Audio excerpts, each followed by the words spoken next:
Thank you, Bernard, for hosting this year's the Herald Scottish Politician of the Year. You've been involved many times since we launched the event in 1999.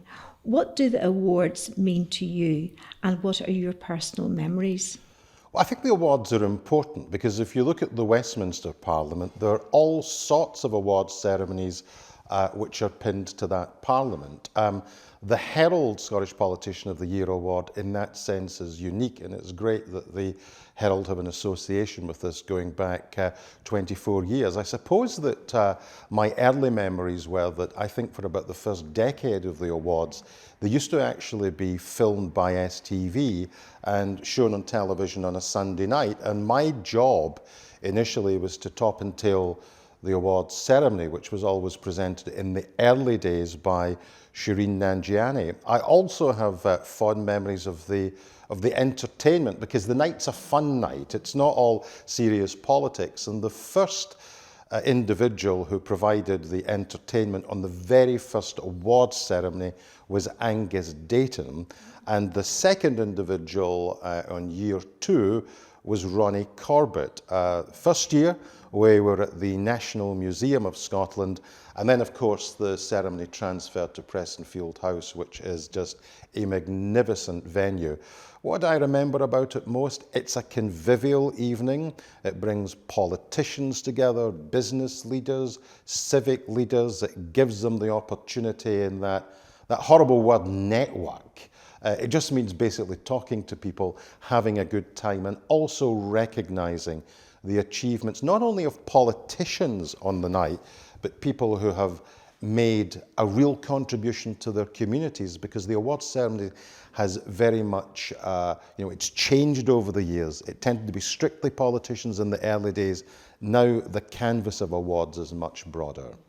And who, for you, have been the standout winners over the years in the awards? I think actually that for me the standout winners are not the politicians. The reason I say that is because both of us cover these people day in, day out. We know them well. We see them up close and personal. When the awards slightly changed to recognise campaigning groups and people in communities, I very much warmed to that. We maybe all remember the Glasgow Girls, for example, who put the whole issue of the way in which asylum seekers were treated here. Now, that was an example of ordinary young women who basically had a perspective that was saying that the political classes are not getting this right, and started campaigning, and they were recognised one year in the awards ceremony.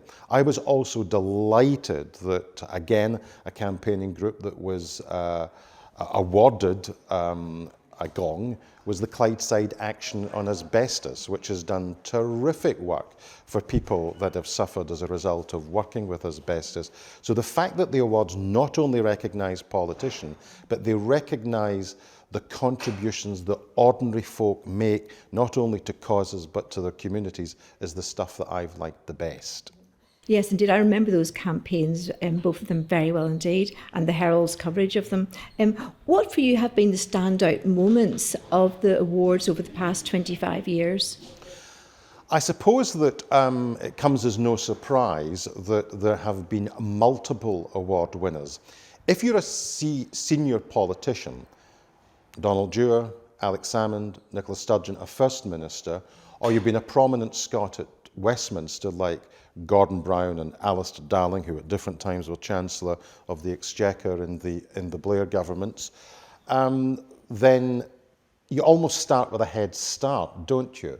Because if you're governing the country and your party is doing well and there's no sense of crisis which envelops your government, there's a fair chance that you're going to be recognised. And indeed, it's no real surprise to me that people like Alex Salmond and Nicola Sturgeon have won the top award on multiple occasions.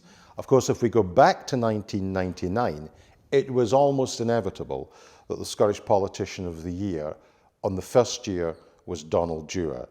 Secretary of State for Scotland after the Labour landslide in 97, took the legislation through the House of Commons, spearheaded the referendum in September 1997, won the first election for Labour coalition with the Liberal Democrats. Donald Dewar's entire career was almost leading to the establishing of a Scottish Parliament. It was the one thing in his life that he really felt very, very strongly about. So I remember that very, very well because it was very well deserved. He spearheaded and led the campaign with a real sense of statesmanship.